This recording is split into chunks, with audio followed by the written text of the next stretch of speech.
আসসালামু আলাইকুম, সবাই কেমন আছেন? আশা করি ভালো আছেন। আজকে নিয়ে আসছি ইলিশ মাছ ভুনার রেসিপি। এখানে ইলিশ মাছ আমি কেটে ধুয়ে সুন্দর করে হলুদ আর লবণ দিয়ে মাখিয়ে নিচ্ছি। অবশ্যই এই মাছে ডিম বের হয়েছিল, সেটাকে আমি আলাদাভাবে বের করে ধুয়ে হলুদ লবণ দিয়ে মাখিয়ে নিচ্ছি।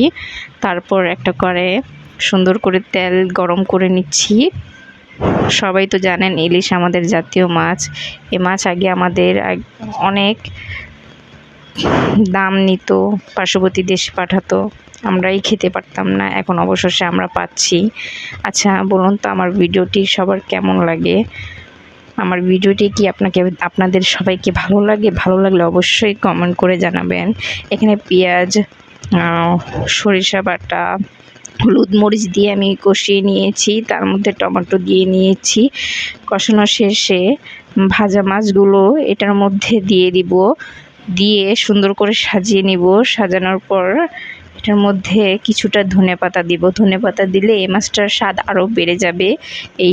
তারপর এটার মধ্যে সুন্দর করে দিয়ে পানি দিয়ে দিব। পানি দেওয়ার পর কিছুক্ষণ এটাকে জাল হতে দিব। জাল হওয়ার পরে সুন্দর করে একটু পানি শুকিয়ে গেলে পরিবেশন করে নেব। আমার ভিডিওটি ভালো লাগলে অবশ্যই আমার পেজ ফলো করবেন, লাইক শেয়ার করতে ভুলবেন না। আল্লাহ হাফেজ।